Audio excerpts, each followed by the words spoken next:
El siguiente programa es clasificación T, para mayores de 18 años. Dirección de Espectáculos Públicos, Radio y Televisión. Ministerio de Gobernación.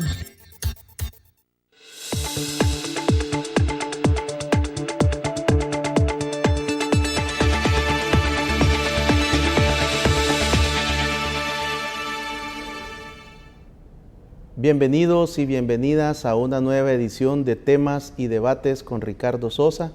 En esta oportunidad, en la mira, el tema de los desaparecidos en El Salvador. Tendremos el enfoque antropológico, el médico forense de uno de los fenómenos que ha sido catalogado como el nuevo drama humano de la sociedad salvadoreña de la década anterior. Para eso quiero agradecer al Comité Internacional de la Cruz Roja, quien nos ha facilitado a dos especialistas internacionales que trabajan en la labor humanitaria de la búsqueda y localización con un enfoque humanitario de personas desaparecidas en el mundo. Para eso hago la presentación del doctor Andrés Rodríguez Zorro, quien es un profesional de la medicina en la patología forense. Además cuenta con estudios de maestría, cursos especializados y otra serie de programas de formación especializada en ciencias forenses, en medicina forense, a quien le doy la más cordial bienvenida. Doctor, bienvenido al programa. Hola Ricardo, muchas gracias por la invitación, es un honor y un placer estar aquí en el estudio con usted. De igual manera me acompaña la licenciada Raquel Doradea, quien es experta y antropóloga forense del CICR en El Salvador, quien es una persona que está desarrollando una labor extraordinaria en nuestro país en la atención y en el enfoque humanitario para poder capacitar, adiestrar a funcionarios de nuestro Estado en función de los desaparecidos. Licenciada, muchas gracias por aceptar la invitación. Gracias Ricardo por la invitación a dialogar y conversar sobre el tema de desaparecidos, que actualmente es importante a nivel nacional. Doctor, en primer término, ¿cómo podemos explicarle a nuestros televidentes y radioescuchas sobre cuál es la función que hace el CICR a nivel mundial en la búsqueda de personas desaparecidas? Muchas gracias Ricardo por la pregunta. El Comité Internacional de la Cruz Roja es un organismo internacional el cual dispone de una unidad forense en la cual estamos vinculados a lo que es la búsqueda de desaparecidos. Trabajamos de la mano de colegas en la búsqueda de desaparecidos. Específicamente en el file forense defendemos dos grandes cosas. Uno, lo que es el manejo digno de los cuerpos. Siempre promocionamos que los cuerpos deben ser tratados de una manera respetuosa, de una manera digna en todas las fases, tanto durante la búsqueda, la recuperación, durante el análisis forense que se hace en los servicios, luego con la disposición de los cuerpos una vez han sido examinados, que puede ser por ejemplo en cementerios o que puede ser en lugares de disposición temporal. Durante el proceso de identificación, durante todas las fases del manejo de los cuerpos, promovemos que este se haga de manera digna. Nuestra otra meta o bandera es la identificación de las personas desaparecidas. Entonces promovemos la aplicación de diferentes ciencias forenses para que se pueda dar una identidad, dar un nombre a esa persona que está desaparecida, y esto se traduce también en darle respuestas a las familias.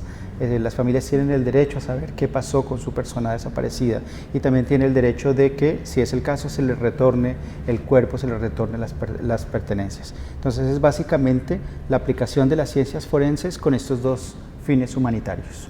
Doctor, en El Salvador siempre hemos tenido desaparecidos, antes del conflicto armado, durante el conflicto y posterior al conflicto. En el marco conceptual del CICR, ¿cuántas categorías, si se puede hablar de categorías, trabajan ustedes como organización? ¿Tienen desaparecidos por conflictos armados, por guerras, por condiciones de violencia? ¿Qué otras categorías abordan? Sí, Ricardo, nosotros en el CICR trabajamos en diferentes contextos. Trabajamos uno en contextos de conflicto armado, entonces tenemos, por ejemplo, presencia en países con conflictos armados activos, como por ejemplo en Medio Oriente, en Siria, en Irak, en Yemen. Podemos trabajar también en escenarios de post-conflicto, como estamos ahora trabajando en los Balcanes, en la Europa del Este. Pero también podemos trabajar en contextos diferentes al del conflicto armado. Trabajamos en contextos de migración, en donde también hay personas desaparecidas, en el contexto de personas que van en ruta migratoria y desaparecen en el transcurso de la ruta migratoria. Y hay otro escenario, otro contexto en el que también hemos tenido participación, y es en el tema de desastres naturales. Por último, hay un cuarto contexto, que es el que nosotros denominamos otras situaciones de violencia, que son casos de desaparecidos que ocurren en contextos donde hay violencia entre grupos armados o grupos criminales, que es, por ejemplo, muy común en Latinoamérica. Licenciada Doradea, ¿cómo podemos definir lo que es la antropología forense?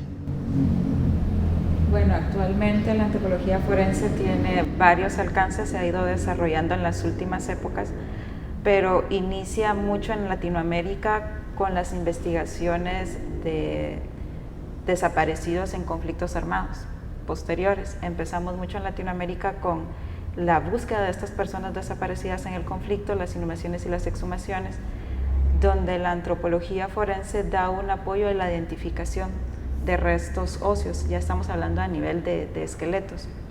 Apoya también a establecer la causa de muerte, cómo fue el fallecimiento de esta persona, que aporta la información para el médico forense. Actualmente tenemos retos a nivel tecnológico de cómo adaptar el estudio de los restos óseos, de la recuperación a través de la arqueología, con nueva tecnología. Ya estamos hablando de incorporar imágenes satelitales, incorporar drones a la investigación, a la búsqueda. Incorporamos también la antropología social para realizar las entrevistas a las personas, a los familiares de las personas desaparecidas.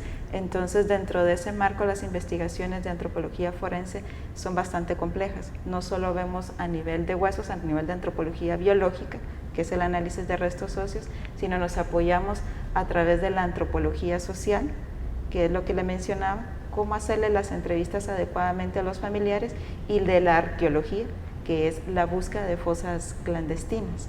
¿Cómo está el desarrollo tanto de la antropología y la arqueología forense en América Latina? Realmente somos un referente a nivel mundial. Uno de los equipos con gran trayectoria es el equipo argentino de antropología forense, que empieza en los 80s, es un referente, ha trabajado en el Congo, trabaja en Chipre, inclusive ahora tienen una nominación a un premio Nobel, están nominados para el premio Nobel. Está también la Fundación de Antropología Forense en Guatemala, que tiene más de 20 años trabajando en la temática. También Colombia es un referente en antropología forense, y Perú, que viene vinculado a los conflictos armados que sufrimos, ¿verdad? Yo soy guatemalteca, y los 36 años de conflicto armado que tuvimos en Guatemala, pues nos hace que nos volvamos en especialistas para dar una respuesta al país, ¿verdad? Al país y a la sociedad, y restablecer una parte de la historia de nuestros países. Doctor, usted es el responsable, el coordinador, el experto forense para Norte y Centroamérica. Sí. ¿Cómo se encuentra el estatus desde el punto de vista técnico forense que usted ejecuta del estatus de personas desaparecidas en estas dos regiones del mundo? Aquí en la región de Norte y Centroamérica, pues tenemos un problema de desaparecidos en donde aplican los contextos que había mencionado anteriormente. Entonces tenemos muchos casos de desaparecidos en situaciones de violencia, que son lo de la delincuencia, violencia criminal. Tenemos muchos casos de desaparecidos, es casi que un común denominador para toda la región. No menos importante el tema migratorio, en donde es un contexto que ha venido también creciendo. Entonces tenemos una ruta migratoria desde Centroamérica hacia los Estados Unidos, y desafortunadamente en esta ruta migratoria el número de personas que fallecen y que desaparecen es muy alto. Entonces tenemos un problema común, un problema transversal para toda la región en el contexto de migración. Esos son los dos principales. Y obviamente, pues eventualmente también tenemos casos de desapariciones en contextos de desastres, porque pues es una zona que también es propensa a desastres naturales, pues por la presencia de volcanes, terremotos, maremotos, inundaciones, etc. ¿Cómo se logra la identificación de un cuerpo cuando se encuentra ya en un proceso de esqueletización y no en el tradicional como lo conocemos en El Salvador, autopsia? Una persona que se muere en casa, tenemos que llamar a un médico o al Instituto de Medicina Legal para que haga el levantamiento. Sí. Es una pregunta muy interesante, Ricardo, porque precisamente se tiene el concepto de que las autopsias únicamente se practican en cuerpos, digámoslo, completos y en cuerpos recientes, pero la realidad es que una autopsia se puede realizar en un cuerpo independiente de cuál sea su estado de preservación. Es decir, a un cuerpo esqueletizado también se le puede hacer una autopsia. Obviamente en un cuerpo esqueletizado ya no tenemos órganos, pero tenemos las estructuras óseas, y el examen minucioso, científico, detallado de esas estructuras óseas puede permitir establecer causa de muerte, circunstancias de la muerte, manera de muerte, y en participación, con colaboración de los colegas de las otras ciencias. Ahí participan, vamos de la mano con los antropólogos, porque los antropólogos, su fuerte es el estudio de las estructuras esqueléticas. Entonces ellos nos aportan desde su ciencia los conocimientos para establecer cosas como, por ejemplo, el sexo, la talla, la edad, la ancestría de la persona. Entran los odontólogos a hacer todo el estudio de la parte dental con las características propias del aparato odontológico, y eventualmente también pueden entrar otras ciencias como, por ejemplo, la genética. Entonces ese trabajo como sincrónico, multidisciplinario, permite en la mayoría de los casos, de hecho, establecer la causa de muerte, establecer la manera de muerte y en muchos casos las circunstancias, porque a pesar de que el cuerpo esté esqueletizado, a través de la información disponible, a través de la integración del caso, podemos llegar a conclusiones muy acertadas. ¿Cómo se puede determinar que una persona fue víctima de un asesinato, de un homicidio, a través de diferentes técnicas de violencia, si ya no se cuenta con tejido blando ni órganos? Sí. No, existen varias características propias del mecanismo de lesión. Entonces, por ejemplo, las armas de fuego tienen un patrón especial a la hora de perforar hueso, unos cambios que permiten identificar fácilmente o relativamente fácil a un médico o a un antropólogo que se trata, por ejemplo, de una herida por arma de fuego. Es más, tenemos la capacidad de establecer cuál pudo ser el orificio de entrada, cuál puede ser el orificio de salida de esa bala que atravesó el cráneo, por ejemplo. También a través de los huesos podemos determinar ciertas características que nos permiten identificar que fue más un arma blanca, por ejemplo, y existen otras características en hueso que permiten establecer, por ejemplo, que se trató de un trauma contundente con un elemento sólido. Todo eso se puede determinar con el estudio de trauma óseo, que, como le comento, es un trabajo en equipo en el que participan los antropólogos y los médicos. Licenciada Doradea, en el tema de la antropología forense, ¿cuáles son los avances o cuál es el estatus de esta disciplina en El Salvador? Realmente tienen equipos de antropología forense en el Instituto de Medicina Legal. El equipo más grande está en San Salvador. Tienen un laboratorio y una sede con más de 20 años, que están desde el 98 trabajando. Han sido capacitados por el equipo argentino de antropología forense y tienen bastantes altos estándares de calidad con el que ellos están trabajando. Además, la disciplina se ha extendido también a colegas en San Miguel y en Usulután, donde ellos han tenido muchas capacitaciones a nivel nacional y han salido al extranjero a sacar cursos y diplomados. Y también está pues la parte de los dos personas que trabajan en la Fiscalía en búsqueda de fosas clandestinas. Entonces sí tiene una alta calidad actualmente la antropología forense, en el cual se han desempeñado en las últimas 2 décadas con estándares internacionales. También tienen sus retos, ¿verdad? Pero de manera general tiene muy buenas prácticas a nivel nacional. ¿Cuántos años tiene usted de estar trabajando en nuestro país y a su llegada le sorprendió las condiciones en positivo del Instituto de Medicina Legal?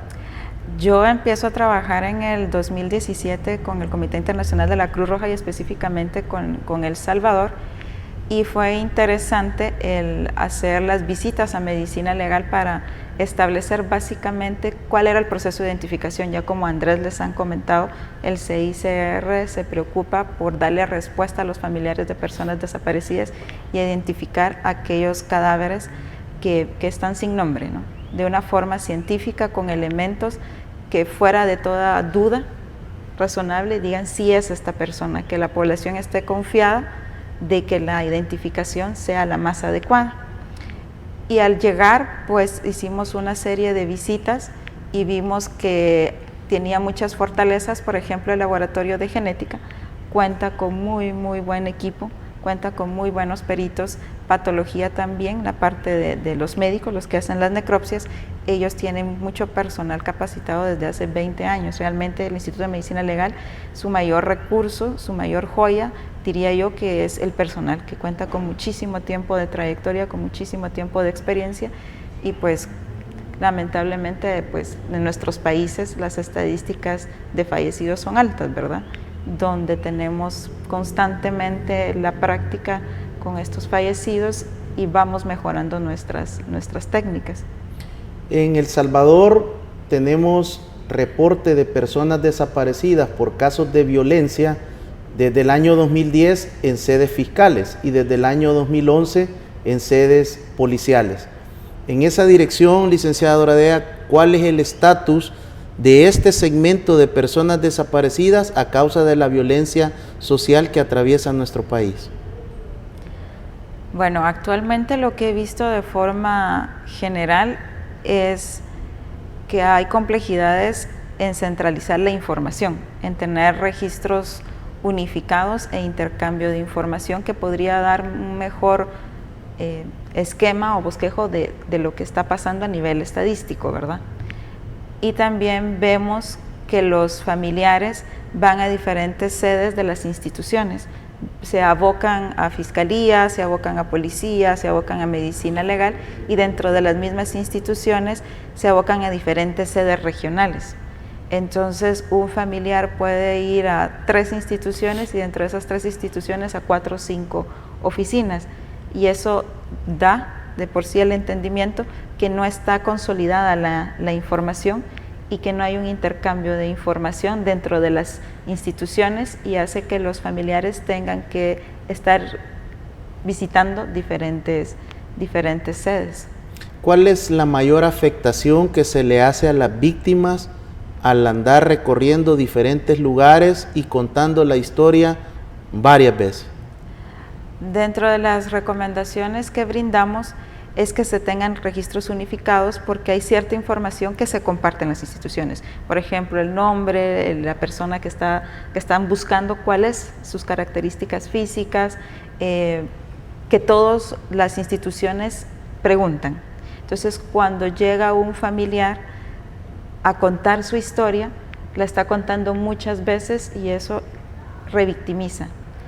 Aunque usted haga una muy buena atención, en ocasiones puede revictimizar, y en otras ocasiones el familiar también lo quiere contar. Y también sirve como un medio de catarsis para él contar y desahogarse, y en otras no, en otras sirve como revictimización. Entonces las recomendaciones es tener esta información unificada, y cada institución tiene un mandato distinto, tiene un rol distinto donde necesita incrementar cierto tipo de información que le va a ser útil.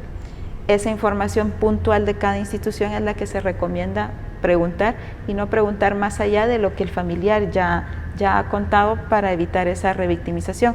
Y el familiar sabe realmente con quién siente empatía, con quién siente comunicación en ese momento para contar la historia. Y eso ya es una decisión que el familiar va a tomar en el momento.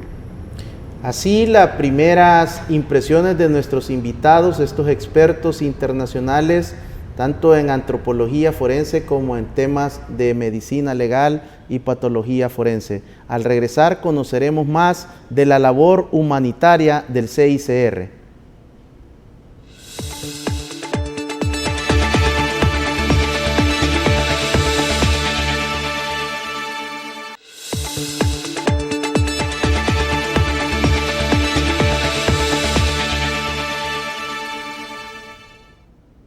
el drama de las personas desaparecidas en El Salvador y cómo las ciencias forenses pueden ayudar a resolver estos casos y a dignificar y hacer una labor humanitaria sobre toda prioridad en esta búsqueda de personas desaparecidas. Doctor Rodríguez, del punto de vista humanitario, sabemos que la labor de ustedes tiene ya casos de buenas prácticas a nivel del mundo. ¿Cuáles serían estas principales recopilación de buenas prácticas que podríamos utilizar y podríamos profundizar en El Salvador para ayudar a resolver este tema? Bueno, hay muchas buenas prácticas en diferentes campos. Tenemos buenas prácticas, por ejemplo, a la hora de búsqueda de cuerpos, en donde pues lo que se sugiere es utilizar pues las técnicas arqueológicas para la adecuada recuperación de cuerpos cuando se trata de cuerpos que están en fosas. También pues promovemos buenas prácticas en el sentido de siempre garantizar un respeto al cuerpo cuando es recuperado, transportado y durante el proceso de autopsia. Esto pues implica transportarlo de una manera adecuada, no arrastrarlo, utilizar bolsas, ponerle un número único, siempre tener en cuenta de que se trata de una persona, de que estamos lidiando con personas y que no únicamente con cuerpos. Eso es una de las prácticas que siempre defendemos. Ya a nivel forense, más en preciso, pues nosotros lo que buscamos es que se garanticen como unos mínimos, que el médico cuando haga su procedimiento de autopsia o su análisis forense recupere la mayor cantidad y calidad de información. Entonces eso implica que haga una descripción que en algunos casos no tiene que ser tan extremadamente detallada, pero que sí cumpla con unos mínimos. Entonces, que documente la edad de la persona, la talla de la persona, las características físicas de la persona, que haga una descripción externa completa, porque esa es información que posteriormente se va a cotejar con la información que estamos recuperando de las familias. Ahí tiene mucho peso, por ejemplo, que documente las señales particulares, las señales individualizantes, esos tatuajes, esas cicatrices, una amputación, una deformidad, que documente si hay una prótesis, si hay un material metálico dentro del cuerpo, la falta de un órgano, toda esa información que a veces no pareciera relevante, sí lo es a la hora de identificar. Y nosotros lo que promocionamos es eso, que se haga como un mínimo que nosotros llamamos como un archivo básico en todos los casos, que incluya fotografías, que describa las prendas, ese tipo de cosas. Luego también tenemos buenas prácticas en el tema de la disposición de cuerpos. Entonces también promovemos que una vez hecho el análisis forense, se sigan como unos procedimientos de almacenamiento y en algunos casos de entierro de los cuerpos, pero que se haga también garantizando, uno, que el cuerpo sea trazable, es decir, que yo sepa a dónde está el cuerpo que pasó por mi servicio forense y a qué cementerio fue y en qué lote está, en qué ubicación, en qué coordenadas está, para que no se pierda ese cuerpo. Entonces eso lo llamamos trazabilidad y es una también buena práctica que nosotros fomentamos. Y ya en el proceso de entierro, nosotros promovemos que se haga siempre respetando el contexto cultural y religioso de la comunidad a la cual pertenece. Entonces, siempre nunca olvidar que hay familias que están buscando estos desaparecidos, que estamos hablando de personas, entonces vamos a utilizar tumbas individuales adecuadamente marcadas en un cementerio de acuerdo al contexto religioso, siguiendo las prácticas culturales. Eso es a grosso modo las buenas prácticas que promocionamos. Y hay unas más detalladas para cada una de las ciencias, en cada una de las experticias para el tema de identificación. Doctor, identificar es comparar.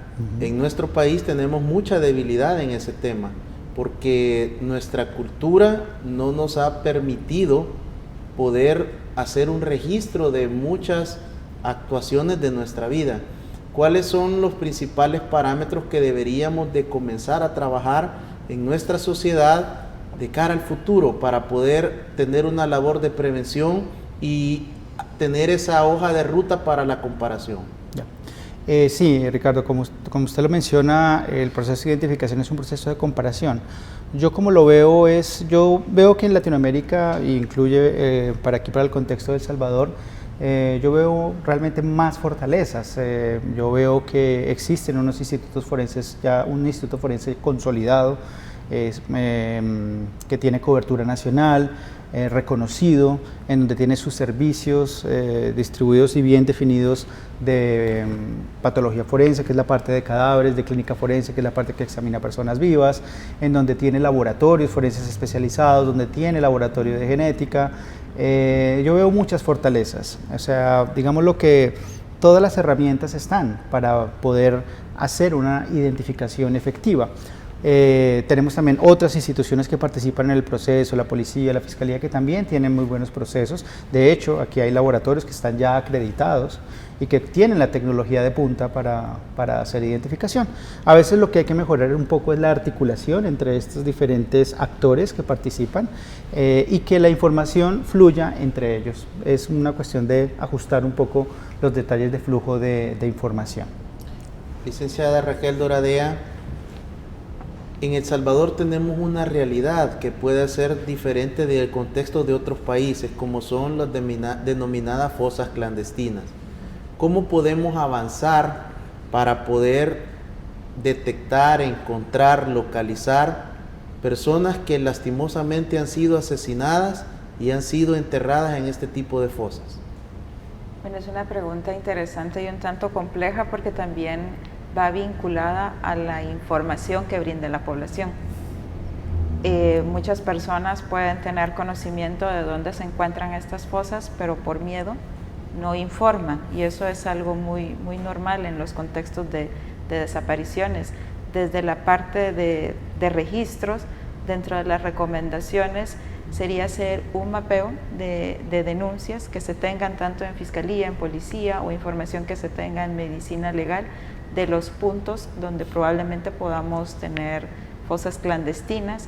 Eso irlo cotejando con imágenes satelitales, que era lo que yo le mencionaba, que es parte de los retos en Latinoamérica, que en otros países ya se realiza.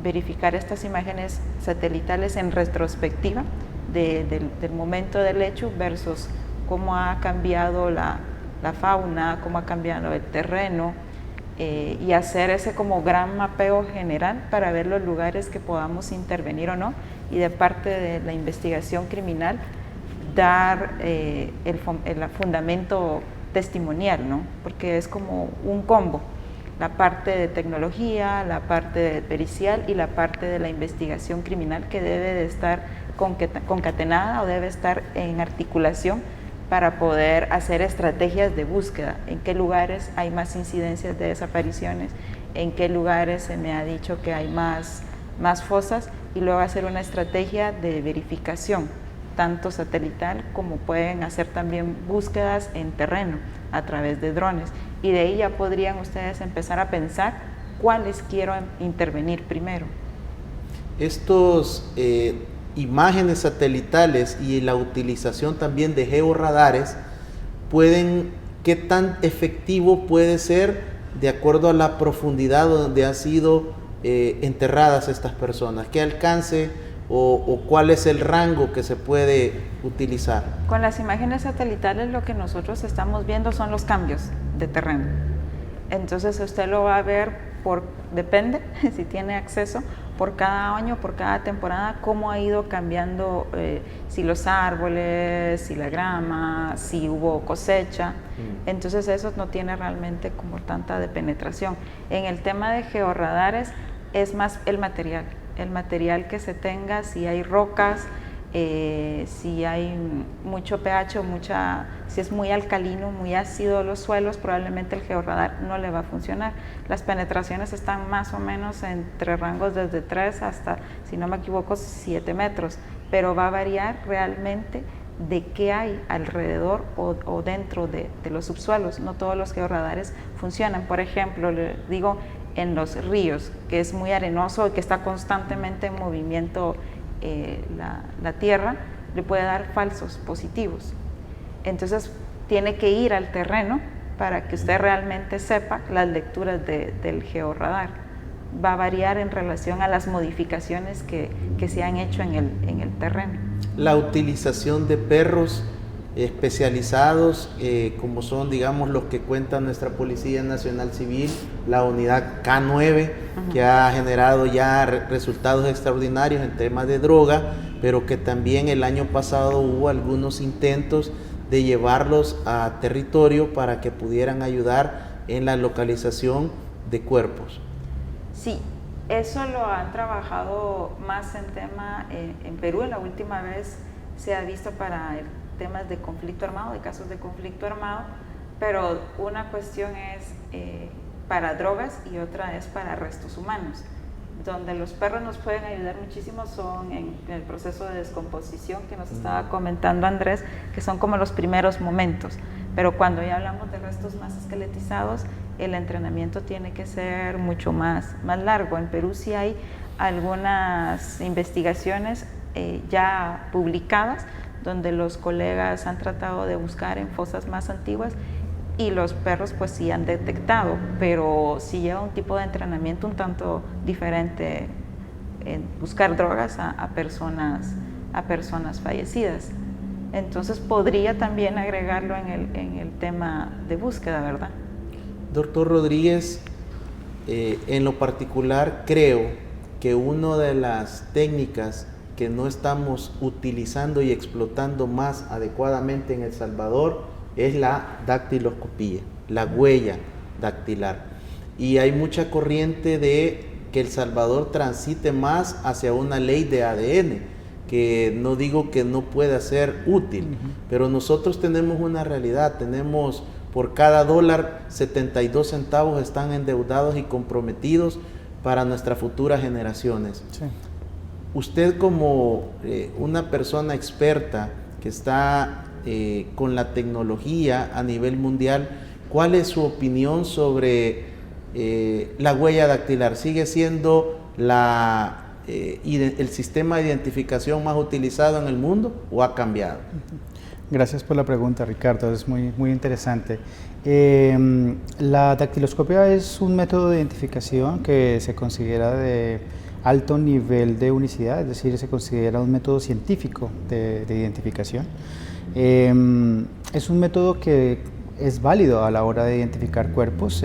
Si uno se pone a mirar, en la mayoría de los casos que ingresan a los servicios forenses día a día, son cuerpos que, digámoslo, están completos, son cuerpos que están de muerte reciente, en donde tomar una huella digital realmente es un procedimiento sencillo, es un procedimiento rápido y las características de las huellas permiten que uno las pueda comparar fácilmente, ya sea a través de un sistema, a través de un software o de incluso manual, con bases de datos en donde estén almacenadas huellas. Entonces, acá, por ejemplo, en El Salvador, y así es en la mayoría de países de Latinoamérica, existe la ventaja, la fortaleza de que hay bases de datos en las registradurías nacionales, en donde están todos los registros dactilares de las personas que se han solicitado un documento de identidad. Entonces está toda esa gran base de datos, ese universo.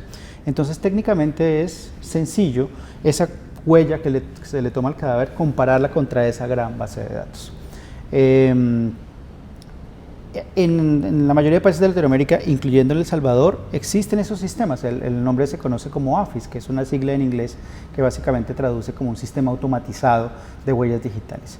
Y ahí están centralizadas, entonces es simplemente cuestión de, nuevamente, como buscar la forma en que las diferentes instituciones que participan en el procedimiento de levantamiento o inspección al cadáver, autopsia, en la autoridad que se encarga de la investigación, pueda interactuar y lograr que las huellas que se recuperan se crucen contra esa base de datos de la registraduría.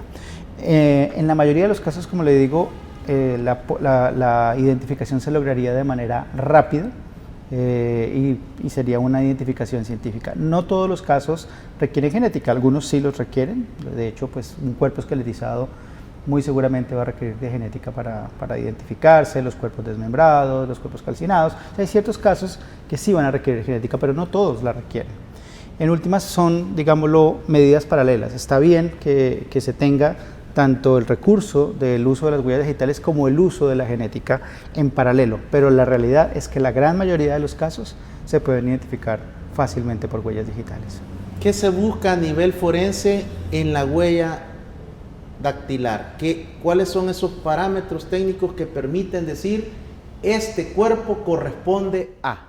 Sí, en términos muy sencillos, estamos hablando de una evidencia de impresión. En las huellas digitales en las huellas de los dedos, si uno se mira con detalle, se va a dar cuenta que existen como unas crestas, como un labrado, y ese patrón de crestas, de labrado, de valles, es individual para cada persona, no se repite, son únicas, es digámoslo, un principio de la dactiloscopia es que esas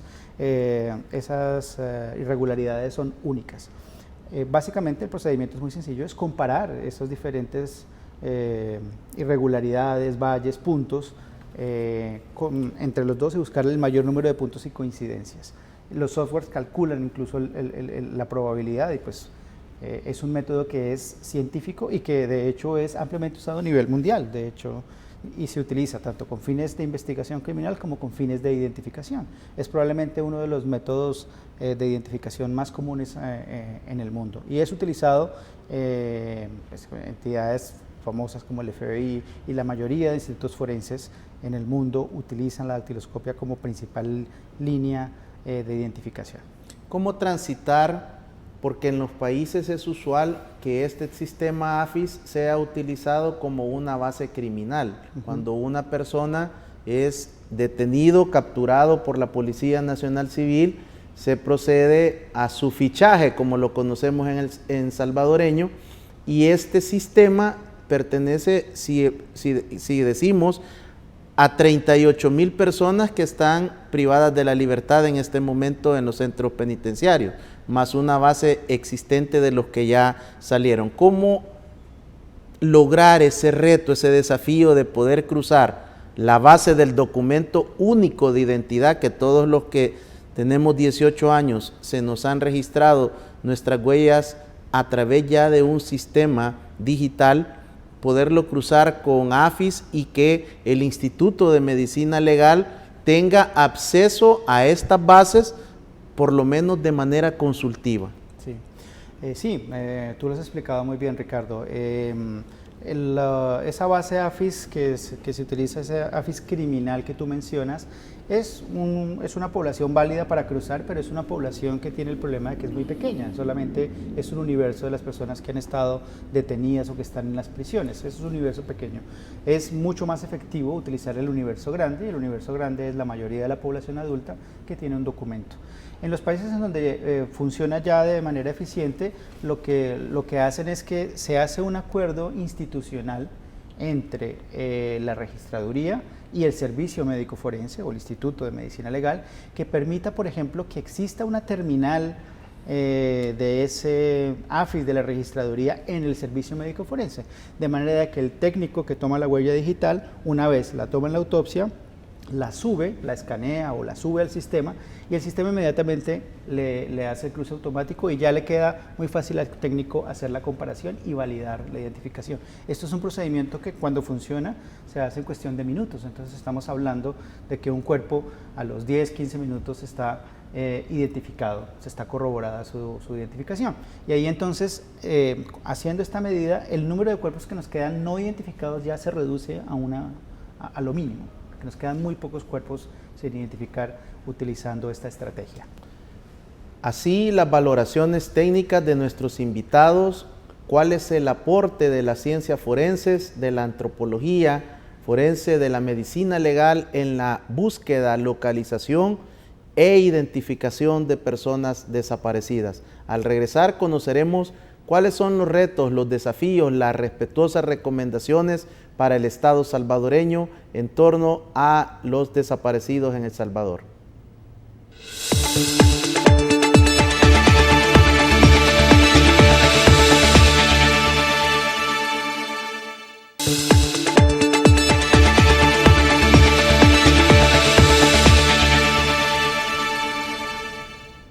Usted está en sintonía de Temas y Debates con Ricardo Sosa, que se transmite de lunes a viernes de 7 a 8 de la noche y su retransmisión de 1 a 2 de la tarde. Saludamos también a nuestros radioescuchas a través de Radio Litoral en el 92.5 y sus multiplataformas que retransmiten este programa.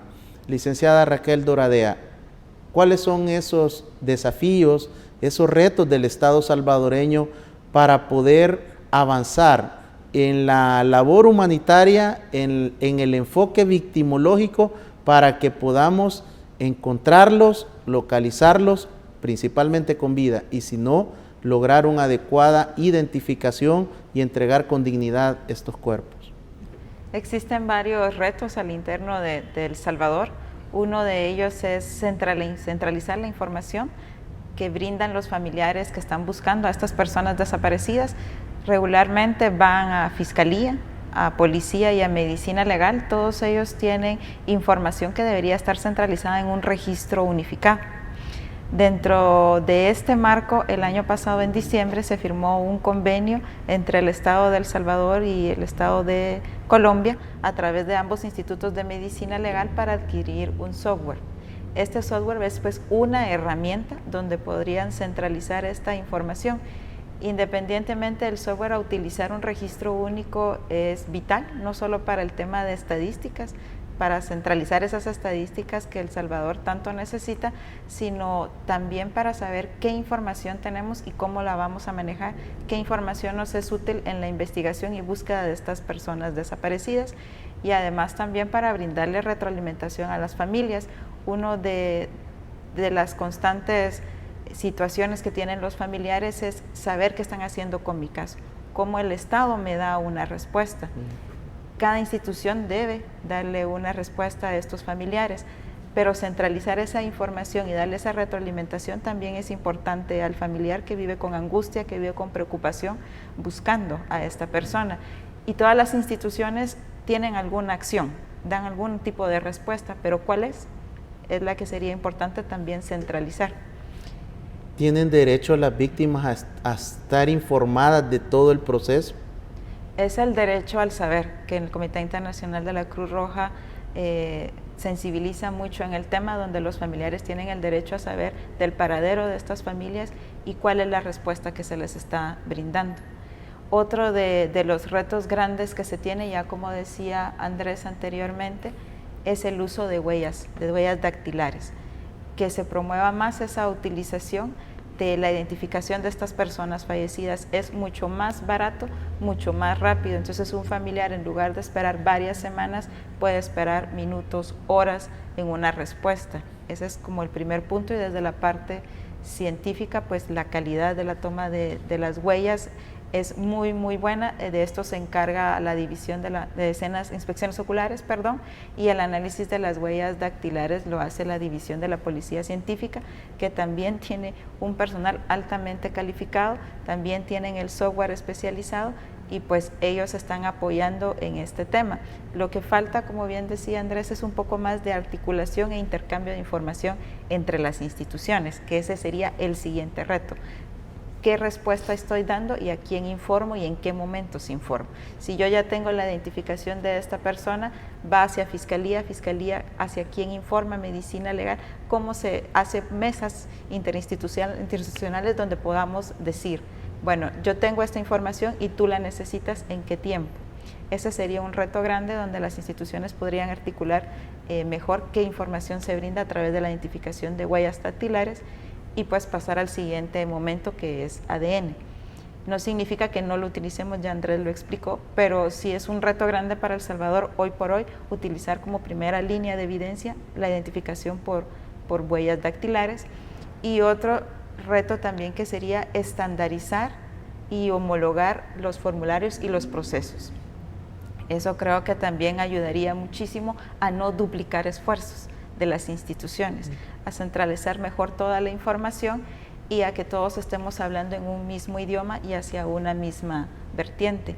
Y homologar y estandarizar significa que todos tengamos los mismos formularios. Por ejemplo, en recolección de información de desaparecidos, si todos estamos recolectando la información, pues utilicemos un formulario unificado donde no estemos revictimizando. Ese es un ejemplo.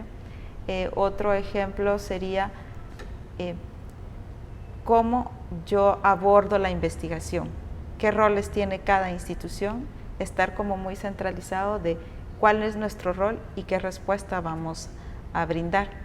Y un aspecto importante, que eso sí lo retomo de Medicina Legal, que ellos toman la entrevista a la persona, el familiar de desaparecido, pero están llamando constantemente si la persona apareció. ¿Eso qué significa? Hay muchas personas que sí aparecen con vida, pero no informan a los institutos o a los servicios de investigación, y se tienen muchos expedientes de la misma persona desaparecida. Y probablemente otra institución ya localizó a esta persona, pero la otra institución no sabe que esta persona ya está localizada y sigue el expediente funcionando. Entonces también dar esa retroalimentación de los hallazgos de las instituciones.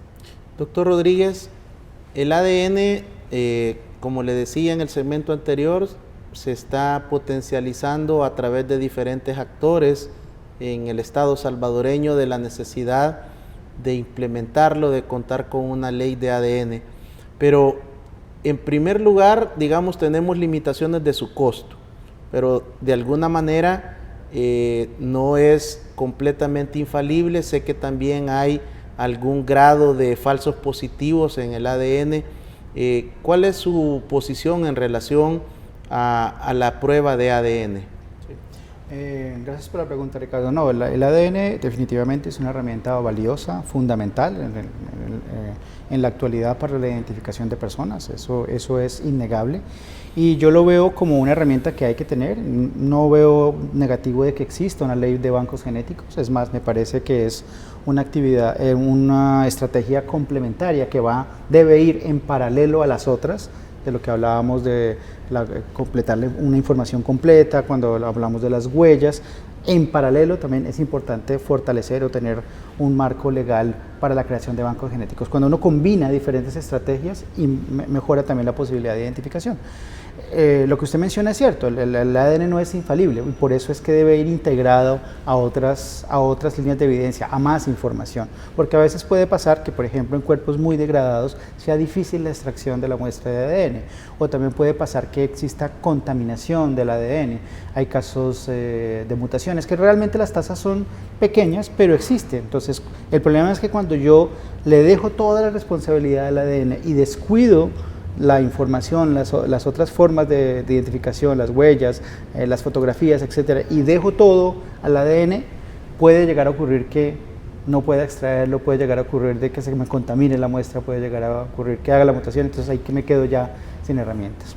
En últimas, el mensaje que quiero recalcar es que sí, yo sí veo muy bien que también exista legislación que apoye los bancos genéticos, pero claramente debe mencionarse, debe quedar estipulado de que esa genética va acompañada, va integrada a las otras líneas de evidencia, a la información que se recupera tanto en las familias, las autopsias, y también debe ir de la mano de una legislación o de una normatividad que facilite la identificación por huellas digitales. Doctor Rodríguez, uno de los temas más complicados de este drama humano en El Salvador de personas desaparecidas es la ausencia y la falta de un cierre del denominado ciclo de duelo. Pero esto también tiene que ver con un rol, con un protocolo extraordinario del CICR en entregar estos cuerpos bajo un protocolo, cumpliendo todos los mandatos humanos, pero también de que las familiares puedan recibir con dignidad y que tengan el derecho a desarrollar todo su ritual de acuerdo a su creencia religiosa. Sí, como usted lo menciona, Ricardo, pues la razón de ser de nosotros, el núcleo de nuestra labor son las familias.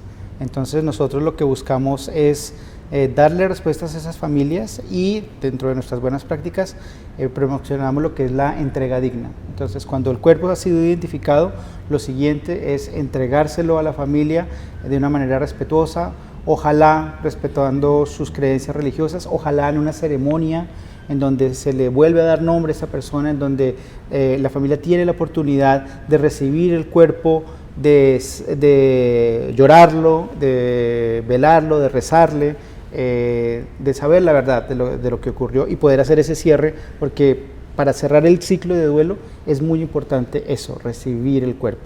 Y en algunos casos la familia también puede pedir información de cómo fue que se identificó el cuerpo para estar seguro de que es el cuerpo que le están entregando. A veces hay preguntas sobre la causa de muerte y eso puede ser contestado por parte del equipo que participó en el proceso de identificación. Todo eso hace parte de lo que llamamos nosotros la entrega digna.